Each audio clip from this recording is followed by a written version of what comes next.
6 जैव प्रक्रम के तहत मानव के वहन तंत्र के बारे में चर्चा करेंगे। अभी तक आपने देखा कि जीवों में जो पोषक पदार्थ है वो रक्त के द्वारा कोशिका तक पहुंचना होता है, उसके साथ साथ ऑक्सीजन का भी परिवहन होता है, क्योंकि उसे भी पाचन तंत्र से शरीर की सभी कोशिकाओं तक पहुंचना होता है। अब ये बात आता है कि इन सभी चीजों को एक जगह से दूसरे जगह तक ले जाने का कार्य कौन करता है? तो सभी पदार्थों को एक जगह से दूसरे जगह तक ले जाने का कार्य जो है वो हमारा वहन तंत्र करता है। इसके अलावा हमारे शरीर में बहुत उपापचय क्रियाओं से बहुत सारे उत्सर्जी पदार्थ भी बनते हैं, तो उस उत्सर्जी पदार्थ का भी वहन जो है वो हमारा वहन तंत्र करता है।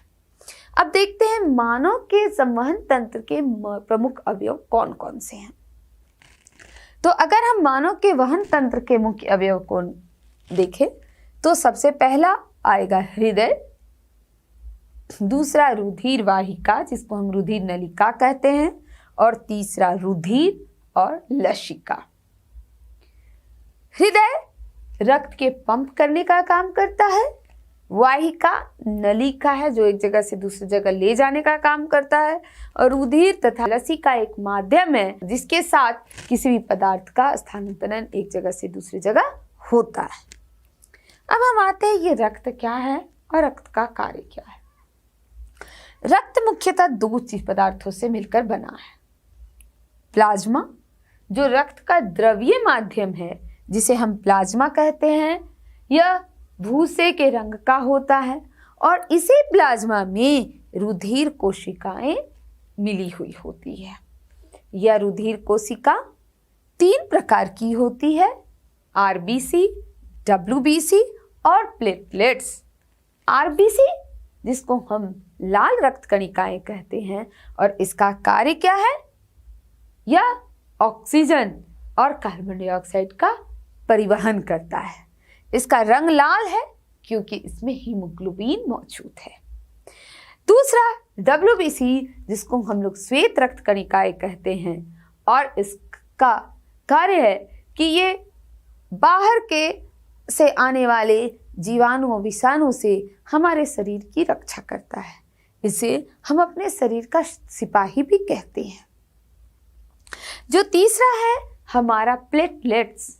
प्लेटलेट्स जो रक्त में मौजूद होता है और रक्त का थक्का बनने में मदद करता है, जिसके कारण अगर कहीं पर अंग हमारा कट जाता है तो वहाँ पर थक्का बन जाता है और शरीर से सभी रक्त जो है वो बाहर नहीं निकल पाती। तो इस तरह से ये पूरा हमारा संवहन तंत्र के मुख्य अवयव हुए। अब हम इसके बारे में विस्तृत रूप से जानते हैं कि किस अंग का क्या क्या कार्य है और वो किस प्रकार से कार्य करता है। अब हम जब मनुष्य के परिवहन तंत्र की बात करते हैं तो सबसे पहला अंग आता है हृदय। तो हृदय का कार्य क्या है? हृदय क्या रक्त को साफ करता है? नहीं, हृदय रक्त को पंप करने का कार्य करता है। वही कार्य जो हमारे घर में जो पानी के जो पंप होता है वो क्या करता है? जमीन से पानी को खींचता है, ऊपर टंकी तक ले जाता, फिर टंकी के पानी के सभी भागों में पहुंच जाता है। हमारा हृदय का भी कार्य रक्त को पंप करना है, ना कि शुद्ध करना। तो वो कैसे करता है? ये हृदय सभी लोगों की बाएं मुट्ठी के आकार की होती है, और आपका मुट्ठी जितना बड़ा आपका हृदय भी उतना ही बड़ा और इसी प्रकार यहाँ पर मौजूद होता है। अगर हम हृदय की बात करें तो हृदय के को मुख्यतः 4 भाग में बांटते हैं, यानी मानव हृदय के 4 कोष्ठ होते हैं। दायां आलिन, दायां निलय, बायां आलिन, बायां निलय। मनुष्य में शुद्ध रक्त और अशुद्ध रक्त अलग अलग पाए जाते हैं, जबकि छोटे जीव में ऐसा नहीं होता है, क्योंकि छोटे जीव में विसरण द्वारा हो जाता है ऑक्सीजन का ये, और उनको ऊर्जा की कम जरूरत होती है, परंतु मनुष्य या बड़े जीव में ऊर्जा की अधिक आवश्यकता होती है। इसलिए ये शुद्ध और अशुद्ध रक्त अलग अलग होते हैं। तो होता क्या है, सबसे पहले कि अग्र और पश्च महाशिरा से जो जितने भी अशुद्ध रक्त हैं वो पूरे अग्र महाशिरा से हृदय के ऊपरी भाग का अशुद्ध रक्त हमारे दायां में आता है और पश्च महाशिरा से हृदय के नीचे भाग का सारा अशुद्ध रक्त हमारे इस दायां आलिंद में आता है। यह दायां आलिंद से जो रक्त है वो फिर दायां निलय में जाता है और दायां निलय से ये रक्त जो है वो फुफ्फुस धमनी से सीधे हमारे फेफड़े तक जाता है। धमनी शुद्ध रक्त का वहन करती है, शिरा अशुद्ध रक्त का वहन करती है, यानी धमनी ऑक्सीजनित रक्त का वहन करती है, लेकिन ये फुफ्फुस अपवाद है। फुफ्फुस धमनी अशुद्ध रक्त का यानी विऑक्सीजनित रक्त का वहन करती है और ये सभी रक्त को हमारे कहाँ फेफड़े तक लेकर जाती है। फेफड़े में कि वायु कूपिका में ये विऑक्सीजनित रक्त है, वहां से कार्बन डाइऑक्साइड हटता है और उसमें ऑक्सीजन युक्त रक्त आता है और यानी शुद्ध होता है। फिर यह फुफ्फुस शिरा के द्वारा बायां आलिंद में आता है। बायां आलिंद से यह शुद्ध रक्त बायां निलय में जाता है और बायां निलय से महाधमनी, ये महाधमनी से शरीर के सभी भागों तक पहुंच जाता है। यही हमारा पूरा हृदय का कार्य है। अब ये कार्य होता कैसे है, जैसे ही रक्त यहाँ भरा, ये रक्त के दबाव से यहाँ का वॉल्व होता है, हृदय का वॉल्व खुल जाता है और सारा रक्त नीचे आ जाता है और ये बंद हो जाता है। ये वॉल्व रक्त का परिवहन एक ही दिशा में करने में मदद करता है। उसी तरह से यहाँ से रक्त दूसरी ओर फुफ्फुस की ओर जाती है।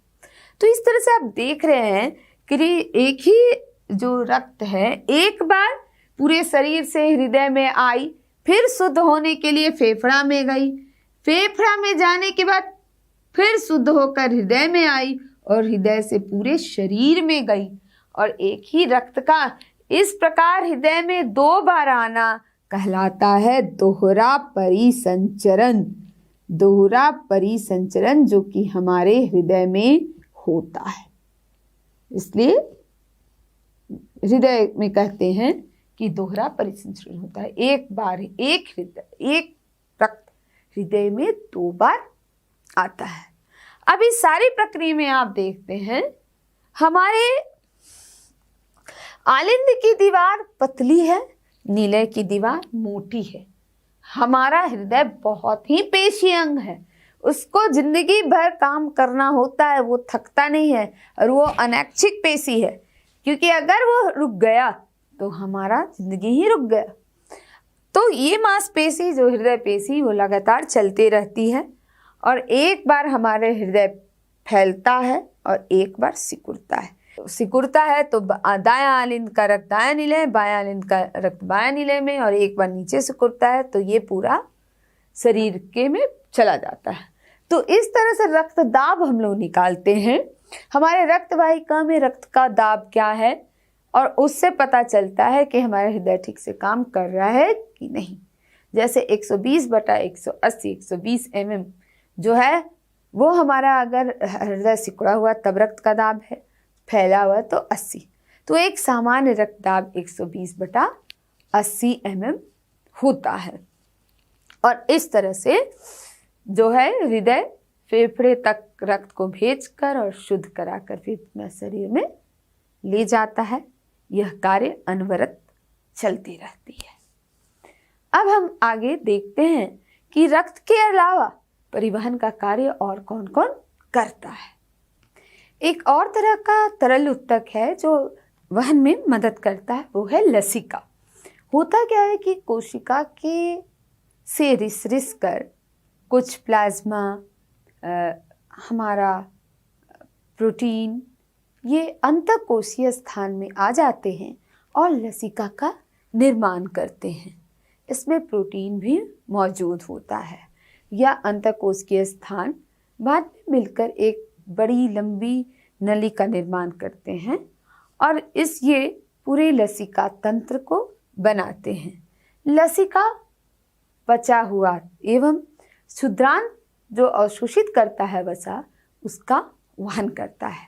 तो रक्त की तरह लसिका भी पदार्थों के परिवहन में एक अहम भूमिका